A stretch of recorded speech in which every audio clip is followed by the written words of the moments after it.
Amigos, el lunes último pasado, el 19 de mayo, la fiscal eh, Isis Soto, ella está a cargo de la Fiscalía Segunda contra la Delincuencia Organizada, ella hizo formal su renuncia al cargo de acuerdo a informaciones generadas por el propio Ministerio Público.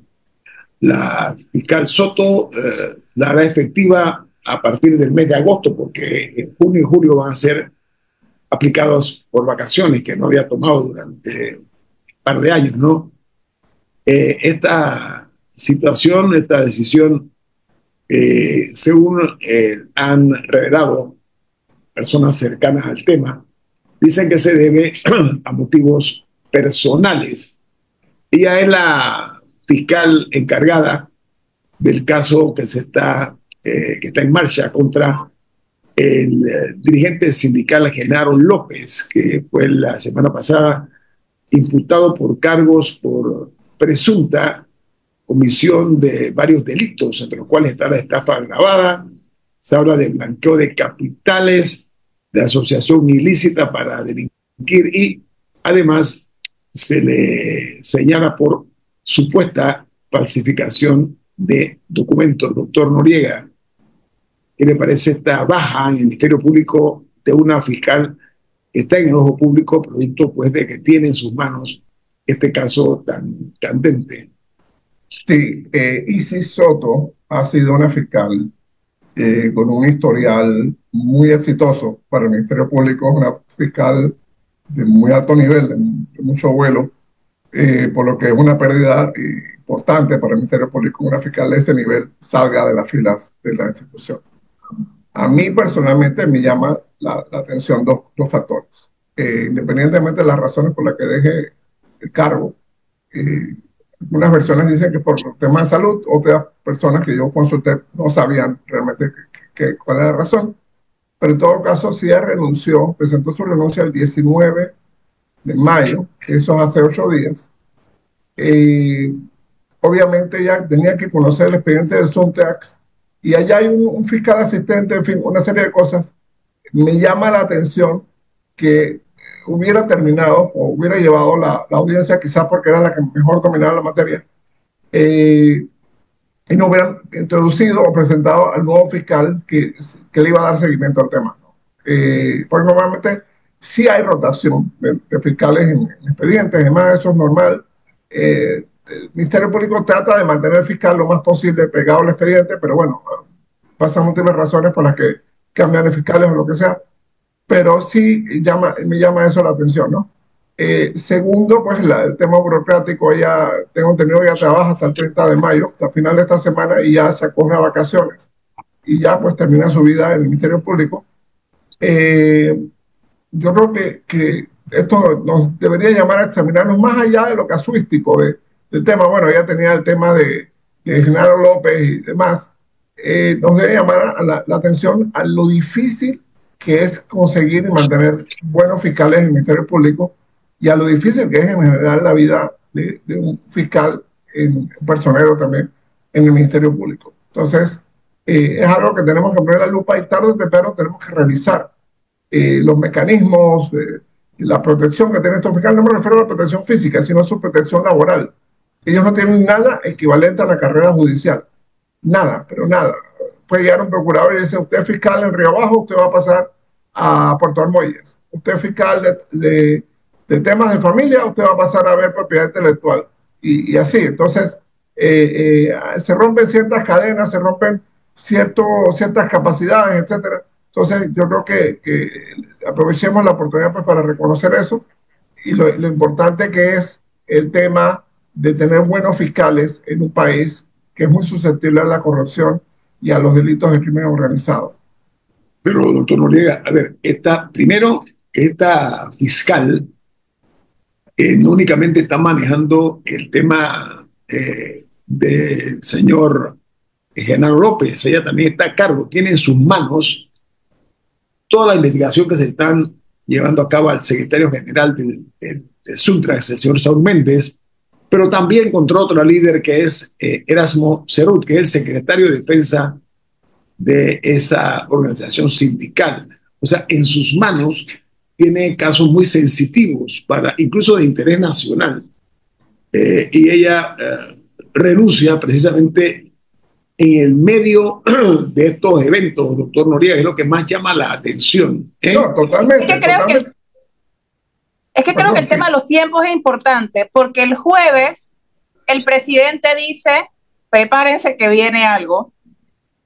La fiscal, aunque no lo supimos en ese momento, renuncia el lunes, y el miércoles descubrimos las órdenes de captura contra estas personas. Entonces, si lo sumamos a todas las otras cosas, el hecho de que había varios casos involucrando a gente del Suntrax que, según nos han dicho, estaban siendo investigados desde hace mucho tiempo, pero que todos arrancan misteriosamente, salen a la luz la misma semana o dentro del mismo como 10 días. O sea, son demasiadas cosas. Y con la renuncia de la fiscal se suma un elemento más. Doctor Noriega. No, totalmente coincido con Camila. Es incómodo el momento judicial que estamos viviendo. Primero porque este es un expediente que se viene arrastrando en el 2022. Entonces, yo tengo la experiencia que me han puesto querellas penales por calumnia e injuria y me las ponen en la mañana y además quizás a veces en la misma tarde o al día siguiente, un término bastante razonable, el Ministerio Público me notifica de esas querellas. En el caso de la gente de Suntrax, ellos ni siquiera tenían idea que existían estas querellas. Entonces, 3 años más tarde, me explico, ¿qué pasó con toda esa cadena de notificaciones y demás? Eso es delicado, ¿no? Segundo, el tema de que, como explicó Camila, todo coincide. O sea, el caso de Jaime Caballero, con un caso aparte, se da esta misma semana que se dio todas estas otras aprehensiones. Y bueno, vimos como la ministra de Educación, Lucy Molinar, ayer le dice al Contralor, audita los temas estos de los fondos que reciben los gremios educativos. Entonces, yo no quisiera, lamentablemente hay ese sufillo, yo no quisiera pensar de que estamos usando el lawfare, de que estamos usando al Ministerio Público como una herramienta de presión, de coacción, para bajar el tema de la huelga, para reducir la resistencia de parte de ciertos grupos sociales. Ojo, esto no significa impunidad. Esto no significa que porque usted es sindicalista o dirigente educativo o dirigente médico o dirigente de lo que sea, no se le puede investigar. No, yo no estoy diciendo eso. Lo que estoy diciendo es, llama demasiado la atención las coincidencias de tiempo, modo y lugar. Eso llama la atención. Y segundo, pues el tema de una fiscal tan experimentada, como la fiscal Soto, pues había anunciado su renuncia anticipadamente dentro de este proceso y bueno, o sea, lo veamos como normal o tengamos que asimilar eso en un momento en que tampoco tenemos procurador, porque el procurador, hay una procuradora encargada. Entonces, ojo que ahí podemos tener un colapso institucional en el Ministerio Público con agendas distintas a las de persecución del delito regular, común y corriente. Miren, amigos, el caso en comento, desde el sábado pasado, la Fiscalía tiene un plazo de 6 meses para investigar el caso de Genaro López. 6 meses. O sea, quien ocupa el cargo ahora va a tener que comenzar de cero. En consecuencia... Bueno, no necesariamente. No, refiero a enterarse, doctor, o sea, a conocer el intríngulis del caso, es lo que me refiero, a comenzar a estudiarlo, etcétera, que es un caso pesadito para la opinión pública, ¿no? Usted dice que no necesariamente... Esto es cierto, pero seguramente en el equipo de la Fiscalía de Delincuencia Organizada, seguramente hay gente que puede asumir ese cargo. Me preocupa, ojo con eso, me preocupa que el Ministerio Público tiene la causa penal más importante de este país, que es el caso Odebrecht, y no quisiéramos demeritar el hecho de que se desvíen recursos humanos de ese caso o de casos importantes para este caso de acá. Entonces, tengamos esa mirada en la pelota de tenis y no perdamos de vista lo que puede pasar si hay demasiado movimiento de personal en el Ministerio Público. Bueno, el caso de Brecht, las cosas hay que decirlas claras. Se ha buscado por todas las fórmulas posibles para ver cómo se va dilatando, cómo se le va dando largas al tema del caso de Brecht. Y esto es una vergüenza para lo que es la justicia panameña. Vamos al corte comercial. Esto es En Perspectiva, un programa para la gente inteligente como usted. Los medios tenemos la obligación, tenemos el compromiso, pero sobre todo tenemos el propósito, el objetivo de ser lo más objetivos posibles. Esto es no tomar partido, ni irnos hacia un lado ni hacia el otro, irnos por el centro de la avenida. Analizando este caso de la fiscal que presentó su renuncia en el tema pues del cargo que ella ocupaba, bueno, que va a ocupar todavía, pero que tomó esta decisión de renunciar, teniendo en sus manos, estoy hablando de la fiscal segunda contra la delincuencia organizada, que se llama Isis Soto. Ella deja el cargo con el caso de Genaro López, pero también tiene que ver con Saúl Méndez. Hablando de Genaro López, la otra noticia ayer es que fue trasladado a la cárcel La Nueva Joya. Ahí se encuentra otro líder sindical que se llama Jaime Caballero. Pero en el caso doctor de Genaro López, ¿cuál es su lectura como profesional del derecho de esta decisión? Bien, vamos a entender de qué se tratan los casos. Los dos casos son de delitos financieros, ¿ok?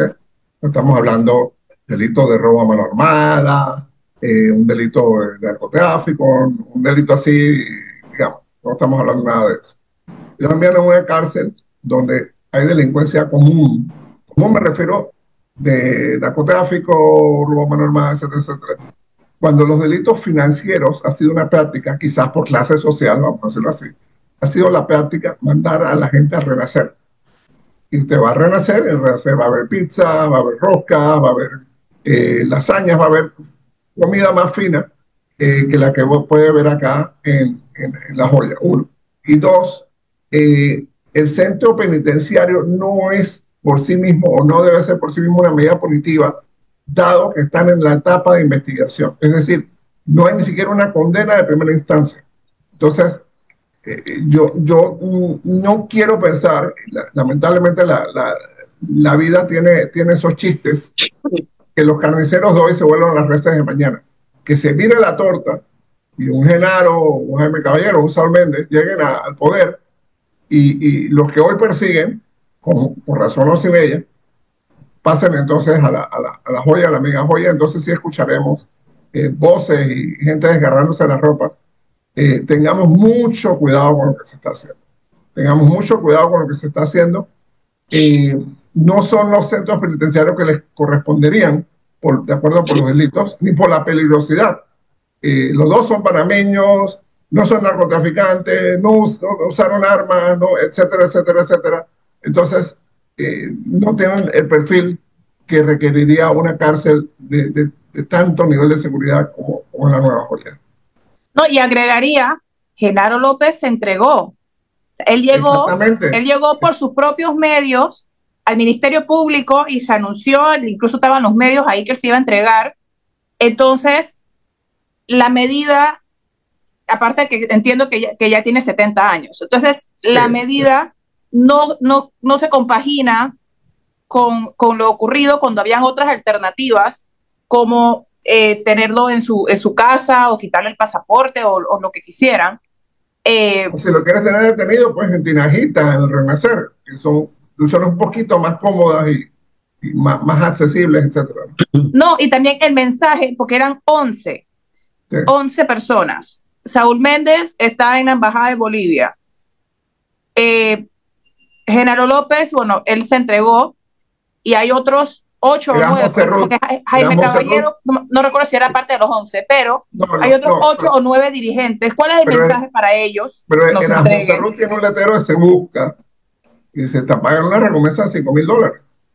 Aquí hay un montón de gente prófuga de la justicia. No tenemos que mencionar nombres, porque se nos va todo el programa. Aquí hay un montón de gente prófuga de la justicia de muy alto perfil, estamos hablando, por la que la policía no ha dado ni un real, o sea, de recompensa. Entonces, digo, por favor. Y porque no creemos en las coincidencias.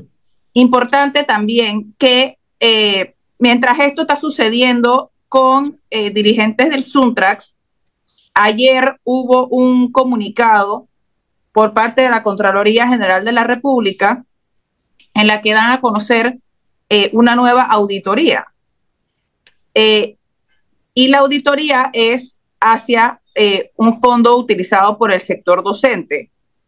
Estoy buscando el comunicado para poder dar con precisión el nombre, pero estas no pueden ser coincidencias. En medio de estas protestas en las que también participan los docentes, entonces llega la Contraloría a hacer esta nueva auditoría, doctor Noriega. No, pero, doctor, permítame, doctor, agregar nada más para puntualizar. Esto fue solicitado por la ministra de Educación, la señora Lucy Molinar. Ella es la que hace la solicitud de auditar el Fondo de Capacitación Gremial Docente, pero ojo, solo en el periodo comprendido entre julio de 2019 y junio de 2024, particularmente en ese periodo de tiempo. Este fondo tiene vigencia o se estableció del año 1971. Luego fue, digamos, en el año 2002 se modificó. Los fondos estos, a los cuales hago referencia, se utilizan para financiar, por ejemplo, los congresos, las investigaciones, las pasantías, los diversos programas de capacitación de los educadores. Tiene que ver con este fondo de capacitación gremial docente. Repito, es un quinquenio solamente que se está investigando, doctor Noriega. Sí, si la ministra Molina fuera consecuente, ya habría pedido una auditoría desde el 2009, cuando ella fue ministra la primera vez, hasta el 2024, perfectamente legítimo. Y segundo, pues llama nuevamente la atención la coincidencia en tiempo, modo y lugar, ¿no? Creo que me temo que hay una percepción generalizada en la población de que se está usando la herramienta de la auditoría, de la Contraloría, y la herramienta del Ministerio Público como herramientas de presión política. El Ejecutivo presiona al Legislativo por vía de la Contraloría, por vía de la supuesta botella, etcétera, y ahora pues estamos usando la Contraloría para auditar gremios educativos y el Ministerio Público para perseguir al Sindicato de la Construcción. Ojo, nuevamente, si hay indicios de un delito, no importa el tiempo, el modo y el lugar, pues llama la atención tantas coincidencias. Al mismo tiempo todo esto, ¿no? Segundo, también llama la atención la resistencia. No la voy a celebrar, nada más la estoy calificando como tal. La resistencia al sindicato bananero. Técnicamente ellos están votados. Y es importante, y esto lo mencionó Jorge Ritter en un programa de TVN hace unos días, hay que entender la sociología del trabajo del banano. Los trabajadores viven con sus familias dentro de las fincas bananeras. Ellos viven con su familia. O sea, el trabajo bananero no es que se acabó a las 5 de la tarde y me voy. No. Yo sigo viviendo en la plantación. Los fines de semana, los días feriados, las vacaciones, yo sigo viviendo en la plantación. Entonces, muy probablemente mi papá, mi abuelo, etcétera, fueron trabajadores bananeros. Entonces, hay una cultura allí muy arraigada y esa gente ha estado dispuesta a perder su trabajo obviamente por lo que ellos perciben la defensa de sus derechos. Creo que lo que menos podemos hacer es dejar de reconocer eso, dejar de reconocer ese hecho de que aquí hay panameños y panameñas que básicamente viven en condiciones medievales. Porque yo no me imagino, perdónenme, los trabajadores de cualquier empresa de Panamá viviendo en los terrenos de la empresa. Sí hay trabajadores agrícolas que cuidan la finca, etcétera, etcétera, pero esos trabajadores cuando tienen vacaciones se van de la finca. o cuando tienen un fin de semana libre, se van de la finca. Pero esta gente, no, esa es su casa es la finca. Entonces, tenemos que mirar hacia allá. Yo aplaudo los intentos del gobierno de presentar esta nueva ley, etcétera. No podemos dejar a Bocas del Toro abandonado. Simplemente cuando hay huelga y hay los que nos acordamos, hay que hacer realmente un cambio de cultura económica en Bocas del Toro y en estas partes del país donde hay estas enclaves productivos, porque no tiene otro nombre, donde la empresa da todo. Entonces, si la empresa da todo, el trabajador es parte de ese todo. Y hay que tener cuidado con eso. Estamos en el siglo XXI. Y Panamá produce bananos, exporta bananos hace 130 años aproximadamente. Antes de que fuéramos república ya estábamos exportando bananos. Entonces, las condiciones laborales no han mejorado muchísimo. Así que tengamos cuidado con eso. Yo creo que si el gobierno hace el gesto de presentar esta ley y salir bien parado de esto, quizás sacamos rápido de esta huelga y enhorabuena. Pero los problemas estructurales de Bocas del Toro merecen mucha más atención que solo cuando hay bloqueos y huelgas. Vea, doctor Noriega, es un misterio lo que ocurre dentro de estas fincas bananeras en cuanto a los trabajadores. Estoy hablando del ser humano. O sea, un misterio que muy poco se ha investigado. ¿Cuál es la forma de vida de los que trabajan en estas fincas bananeras? Ayer el presidente de la República anunció que va a presentar en los próximos días ante la Asamblea Nacional la ley 45, van a actualizarla, ¿no? Sí. Esta tiene que ver con las jubilaciones y las pensiones de los trabajadores bananeros, perdón, de acuerdo a lo que dijo la ministra de Trabajo. Vamos al corte comercial. Esto es En Perspectiva, un programa para la gente inteligente como usted. Hablando de el banano, hay una noticia que aparece en los principales medios impresos del mundo y en varios canales de televisión internacionales. Y se refiere al anuncio que acaban de hacer de que el cambio climático amenaza la exportación del banano, que es la clave para la economía latinoamericana, no únicamente de Panamá. Esto responde a un estudio que indica o que señala que el aumento de la temperatura está amenazando el 60% de lo que es el área apta para sembrar el banano, esta fruta tropical, y que podría incluso esta industria desaparecer en unas cuantas décadas. Esto lo traigo a la mesa, doctor, porque no lo he visto en Panamá en ningún medio, y es nuestro deber y nuestra responsabilidad decirlo así de cara al sol. O sea, está en los medios internacionales. Repito, el cambio climático está amenazando seriamente la exportación de banano. 60% está bajo, 60% en Latinoamérica, ojo, no en Panamá, en Latinoamérica, está bajo esta amenaza de parte de la madre natura, doctor Noriega. Sí, don Guillermo y Camila, el cambio climático es una amenaza brutal para todo aquí en Panamá, porque Panamá es un país sumamente vulnerable. Hablemos de Canal de Panamá, hablemos de todas las comunidades de playa, hablemos de la ciudad de Panamá, la ciudad de Colón, Parita, Guararé, Puerto Armuelles, etcétera, que van a Chame, Punta Chame, la comarca Munayara, etcétera, que van a tener afectaciones muy serias y va a afectar la producción alimenticia, va a afectar la generación de energía, va a afectar muchas cosas. Entonces, hay medios, yo sigo un medio europeo que todos los días, es un medio político, todos los días tiene una noticia de cambio climático, todos los días, porque se comprometieron a tener el cambio climático todos los días en su portada. Entonces, eso es importantísimo, darle ese reconocimiento. El cambio climático es una de las principales razones por las que el Canal de Panamá necesita el embalse multipropósito de Río Indio. Ese es un hecho, no es una cosa política, no es un ensañamiento con la comunidad, es un hecho, hay cambio climático. El Canal de Panamá hace apenas 2 años tuvo que bajar sus niveles de agua para atender a los barcos porque no llovió, no llovió. Eso tenía que ver con cambio climático.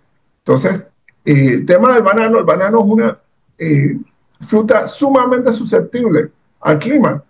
Cuando falta humedad, le cuesta, y cuando hay exceso de humedad, pues se pierde. ¿Y por qué está el banano en Centroamérica, en Ecuador, en Colombia? Porque somos países tropicales, somos países donde hay mucha humedad, que es el principal elemento que necesita el banano. El banano no crece en Alaska, el banano no crece en el Sahara, el banano no crece en Australia, o sea, el banano no crece en países tropicales. Así que tenemos que poner mucha atención, no solo al banano, ojo, eso también vale con el café, vale con la yuca, vale con el ñame, vale con un montón de actividades agrícolas a las que no le estamos poniendo atención. Tenemos una cultura de improvisación, esperar que lleguen las crisis para ver qué hacemos.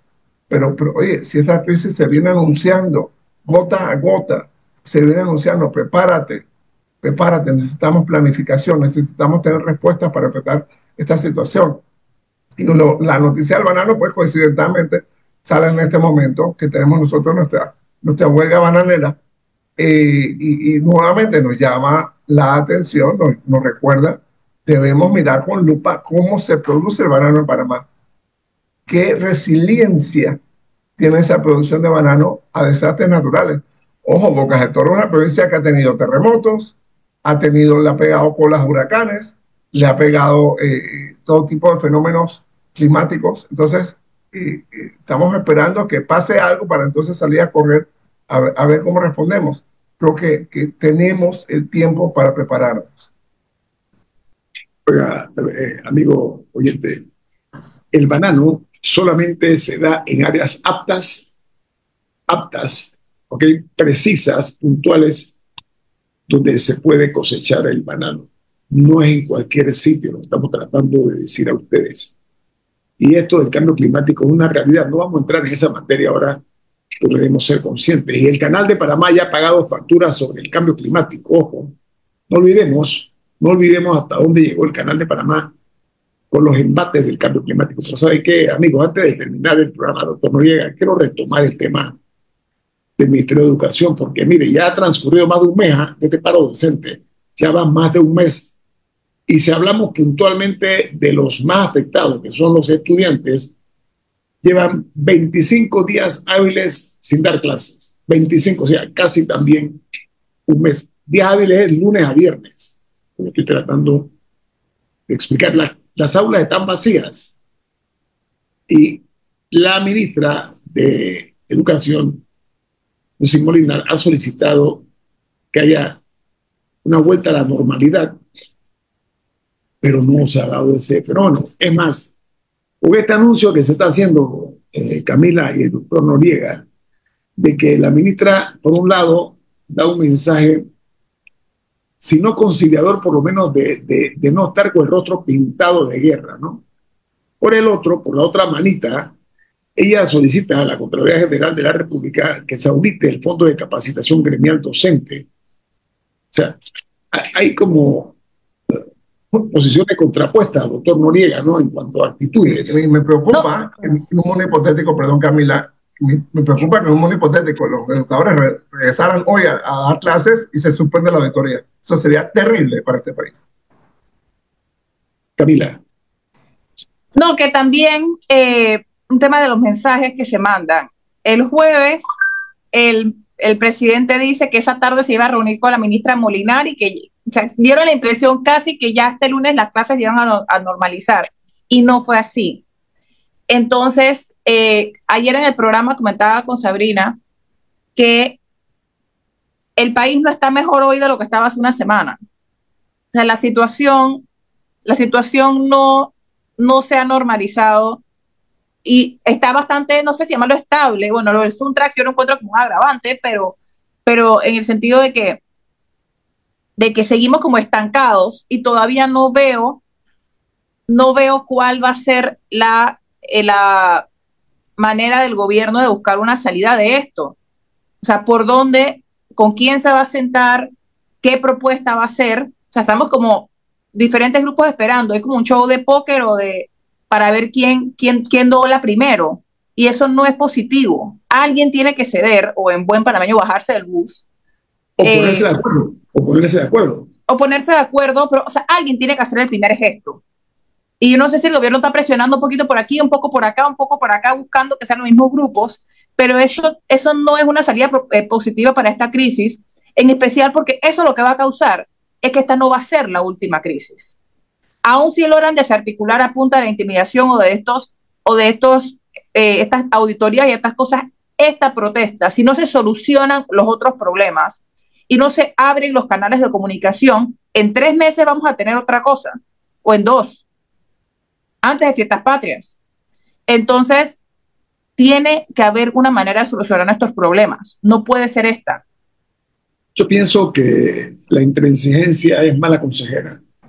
Y lo digo de parte y parte, porque los maestros tampoco pueden pararse en una situación de ni para la izquierda, ni para la derecha, ni por el centro. Una inamovilidad sin dar muestras de que se quiere buscar una solución, porque el día de ayer se confirmó que en efecto no iba a haber el regreso a clase, porque se había anunciado que para el día de ayer el Ministerio de Educación había hecho ese tipo de anuncio. Bueno, ese anuncio fue ignorado por los docentes. Yo insisto, tenemos que ponernos de acuerdo como panameños. Hay que cambiar posturas radicales de lado y lado, no únicamente de uno, de lado y lado. Es la única manera de solucionar esto, porque saben que al final del día sufre el país, sufre la nación, y nadie quiere que este país siga desangrándose en cuanto a las oportunidades perdidas, ¿no? Hay que buscar soluciones civilizadas, respetuosas, pero con el ánimo de ponerle un alto a esta lamentable y penosa situación que estamos viviendo en un país convulso, donde se ve afectado no únicamente a la economía, sino a la paz de todos los panameños, que no sabemos qué va a surgir mañana, cuál es el nuevo descubrimiento que vamos a tener. Vamos a sentarnos a hablar. Y esto lo digo tanto con los docentes, el gobierno, con todas las partes que están ahora mismo en este diferente. Sentémonos a hablar, que prevalezca el diálogo. Vamos. Ha sido un placer que nos acompañen. Mañana a las 7:30 nos vemos aquí en otra edición de En Perspectiva, un programa para la gente inteligente como usted.